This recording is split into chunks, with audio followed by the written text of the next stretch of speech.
The Education for All Handicapped Children's Act, aka the EAHCA, is a law that allows children with special needs to go to school, have specialized schedules, and 1 free meal a day. The law also allows parents to be involved in their children's education plans. If the parental guardian feels that the child is mistreated in any way, they can discuss it with the administration. If they feel that the administration did nothing to stop the mistreatment, they can take it to court. The process of the bill being passed started on January 15, 1975. It became a law on November 29, 1975. The president that enacted the EAHCA Act was Gerald Ford. In the word of President Gerald Ford, have approved S6, the Education for All Handicapped Children Act of 1975. The reason for this act to be passed was to enact a way for youth to be treated, respected, and have the same chances and learning abilities of their peers. When the president agreed to sign the act, he said, "Unfortunately, this bill promises more than the federal government can deliver, and its good intentions could be thwarted by the many unwise provisions it contains. Everyone can agree with the objectives stated in the title of this bill, Education for All Handicapped Children in our nation. The key question is whether the bill will actually accomplish that objective." Following that statement, he also said, "Even the strongest supporters of this measure know as well as I that they are falsely raising the expectations of the groups affected by claiming authorization levels when are excessive and unrealistic." Many teachers refuse to learn these new teaching methods to improve and work on these unique children because they believe that they are simply unteachable. Sadly, this has affected many children's self-esteem as well as tarnishing their chances of having a successful life in the future. Some schools even went as far as banning any children that exhibited any signs or are special needs. This implied that the children were inadequate or were unable to learn, which caused even more pressure on the children and their families. This resulted in false information on the special needs youth and people dehumanizing them. After the act was established, things slowly started changing for the better. People started lifting the prejudice that had been weighing on the youth and their families' shoulders.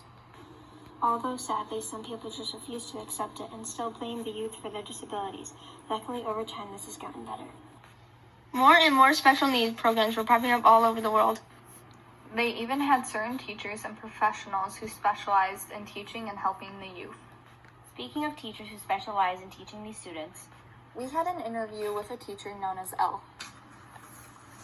Why is it important for students using the special education class to have individual teachings to meet their needs? The special education instruction is different for students depending on their disability and what their needs are. Some students require to have their instructional needs met in a separate special education classroom. This would be called a self-contained classroom. Students are given specialized instruction and support that meet their academic and behavioral needs. The class usually contains a smaller group of students and often has an educational assistant along with the special education teacher who gives direct instruction to the students. Other special education students receive their instruction in the gen ed classroom. This is called the inclusive classroom setting. Specialty services and supports are brought to the student and accommodations are made for learning. Often a special education teacher is in the classroom for part of the class to work with the student, and wherever possible, the student remains with his or her class.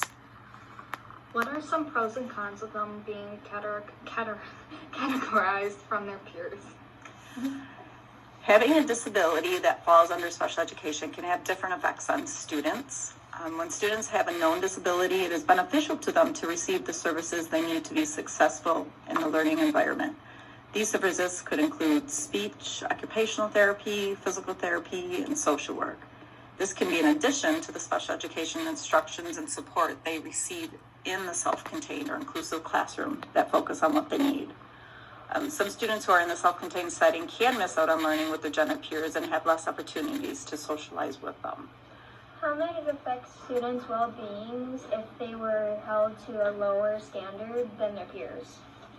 I think one of the downfalls would be the negative feelings the students have.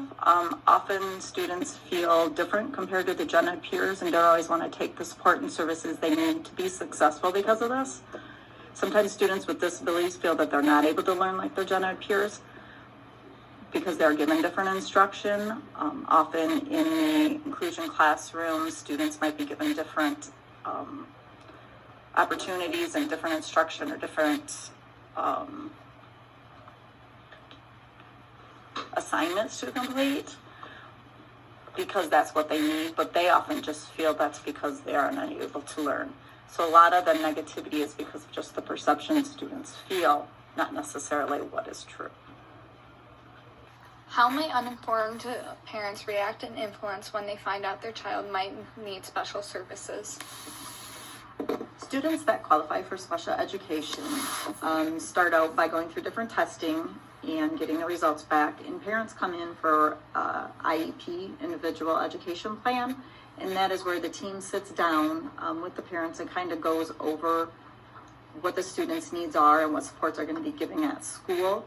I think this kind of helps relieve the uninformed parents and gives them some background of what's going to happen.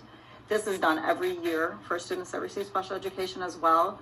So we kind of go over the plan again and look at how the student is doing, maybe what needs to change, different accommodations or different services. So this helps parents.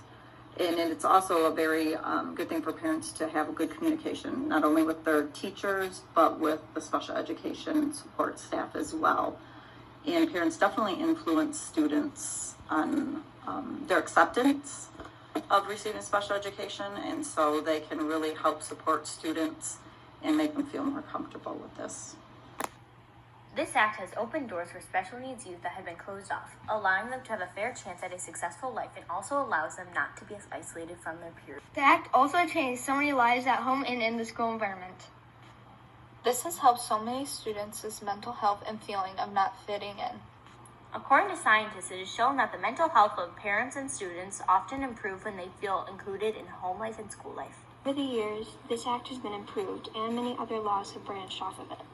Youth and parents have felt more included and not alone in school after this act was passed. As the president at the time stated, This act was very much necessary for the growth of America as a whole. Our topic, the EAHCA, helped break barriers by allowing special needs youth to go to school. It also helped break down barriers relating to stigmas about special needs. This has led to many positive changes in the school environments.